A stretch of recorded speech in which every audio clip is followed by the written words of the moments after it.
Have you ever fallen in love with something that never even knew your name? For me, it wasn't a person. It was a story.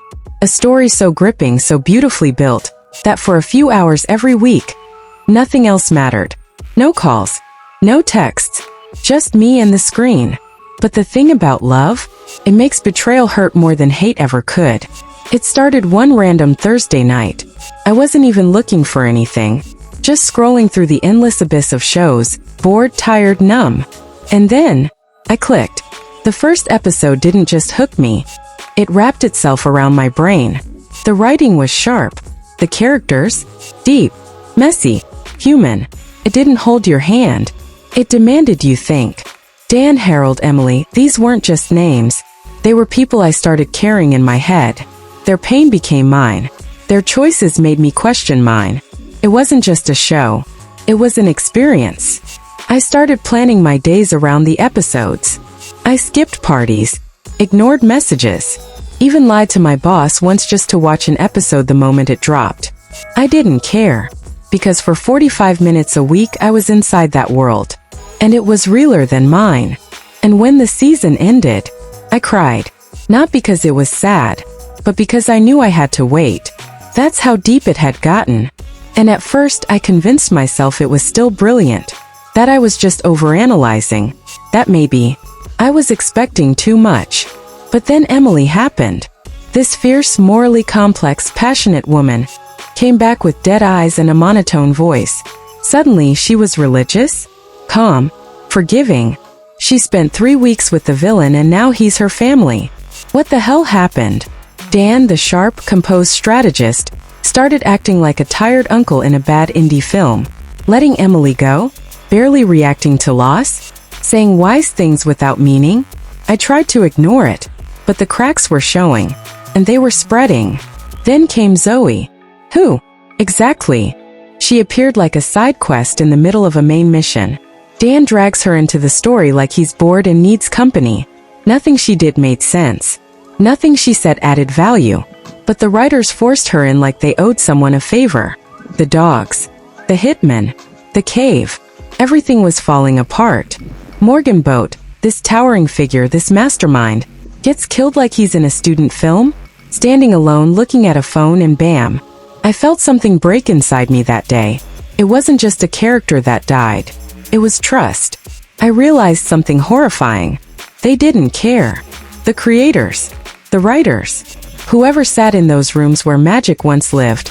They had moved on. The first season felt like a love letter to storytelling. Season 2? A breakup text sent at 2 a.m. It was lazy.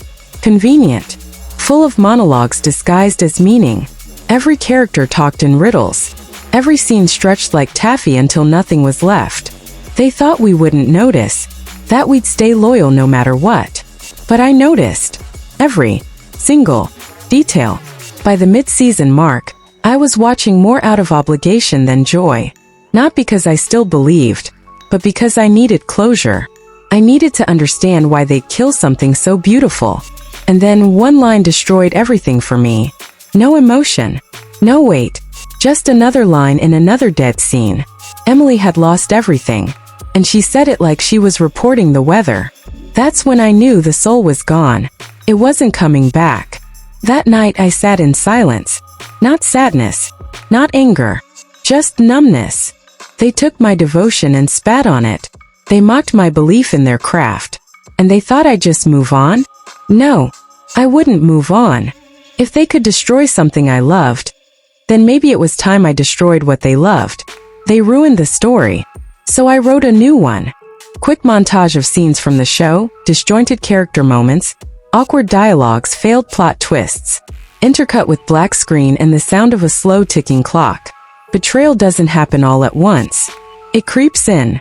It shows up in broken lines, in characters who stop making sense, in scenes that feel like shadows of what they used to be. And eventually, you're sitting there, staring at the screen wondering, how did we get here? Dan used to be a strategist, calculated, sharp, someone who saw 5 moves ahead.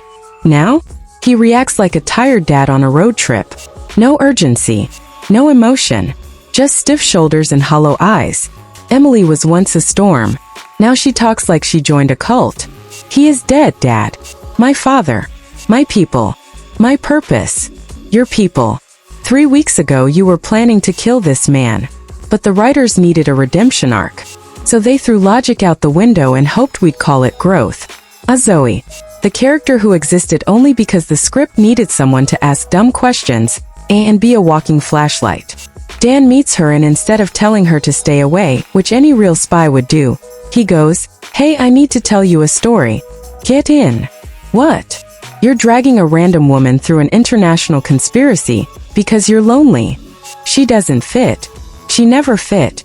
But they forced her in like an unwanted jigsaw piece and expected us to say, "Wow, what a twist." Let's talk about the dogs. Trained, loyal, highly dangerous. These animals were bred for obedience, for protection. And then in one magical scene they turn against Dan for Zoe. You can't make this up. What kind of Disney logic is this? This isn't Homeward Bound. This is supposed to be an elite spy thriller. That moment didn't just break immersion. It insulted it.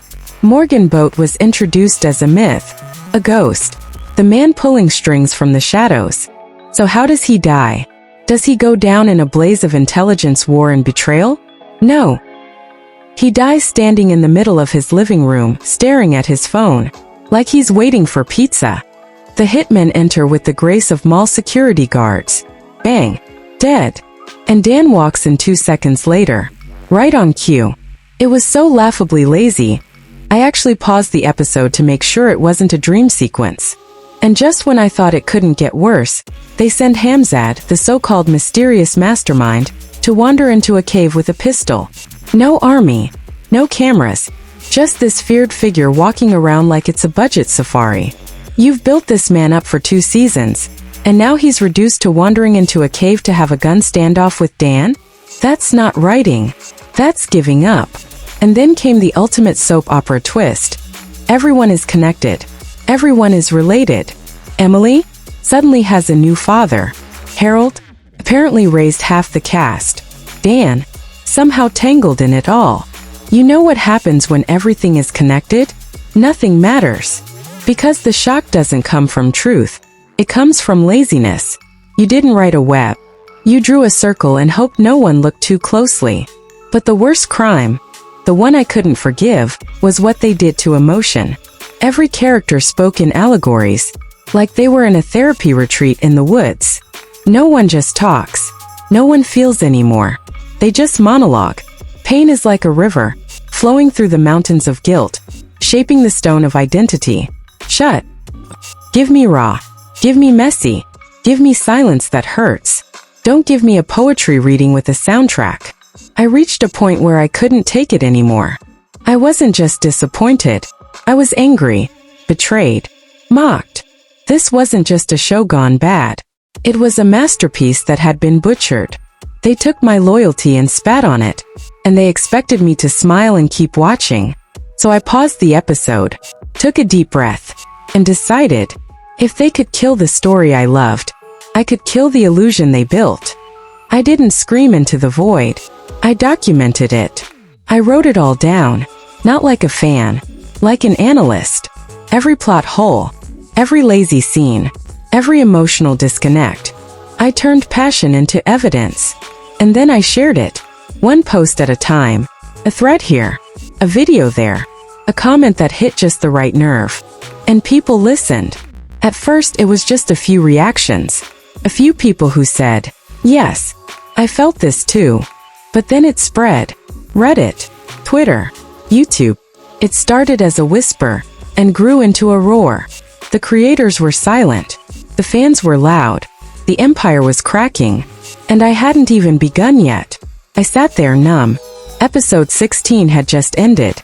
And all I felt was emptiness. No satisfaction. No joy. Not even sadness. Just betrayal. For days after the finale, I kept trying to convince myself. Maybe I missed something. Maybe the ending was genius and I'm just not smart enough to see it. But every time I rewatched it, it just got worse. Yongwoo's arc had been sacrificed. Minwoo, the literal antagonist, got promoted. The toxic boss who made lives miserable? A promotion. Woo Young-woo, reduced to a walking stereotype again. The graceful balance of episode 1 was now replaced by gimmicks. They turned magic into mockery. I started digging. I wasn't just angry anymore. I was obsessed. I read interviews, production notes, even translation differences in the subtitles. And what I found shocked me. They changed writers between episode batches. The original writer, known for her nuance, had reportedly been overruled. The producers wanted drama, conflict, ratings bait. So they pushed romantic triangles, diked logic, and sidelined fan-favorite characters. Woo Young-woo's autism wasn't a lens into her life anymore. It became a prop for jokes and conflict. I'd had enough. I created a full-length breakdown video titled, The Fall of Attorney Woo: How Corporate Greed Ruined a Masterpiece. It wasn't just a rant. It was a structured, point-by-point analysis. Character development arcs charted out. Dialogue breakdowns showing tonal shifts. Behind-the-scenes manipulation exposed. Fan reactions, professional critics, even autism advocates quoted. I wasn't yelling. I was presenting a case, just like Attorney Woo would have. And it hit like wildfire. In 72 hours, the video had 1.4 million views. In 5 days, the hashtag Justice for Woo trended in Korea, the US, and even Europe. People were angry not because it ended, but because it betrayed what it stood for. The show that once empowered neurodivergent people had now used them for laughs. Parents with autistic kids were devastated. Viewers who saw themselves in Woo felt erased. And the production team? They couldn't hide anymore. 3 weeks after my video went viral, news broke. The series lost its international Netflix spotlight. The production studio had to cancel spin-off plans. Actors distanced themselves from the writers. A public statement was released, apologizing for missing the mark. One insider even admitted, "We didn't think fans were this emotionally invested. We were wrong. I didn't do this for clout. I did it because something beautiful was ruined. Something that gave hope, that offered empathy, that told quiet stories of silent warriors, had been turned into commercial garbage." This wasn't just about a show. It was about respect. Respect for stories. Respect for representation. Respect for viewers. And if no one else was going to stand up for that, then I would. Just like Woo Young-woo would have. Sometimes, revenge isn't about screaming louder than the villains. It's about speaking truth so clearly that even silence can't hide anymore. They thought they could take something meaningful and cheapen it for profit. But I took that betrayal and turned it into a storm. The same way they took Woo's story from us. I took back the narrative. Subscribe if you've ever felt betrayed by something you loved. Comment below. What show let you down the hardest? And remember, stories matter. Make them count.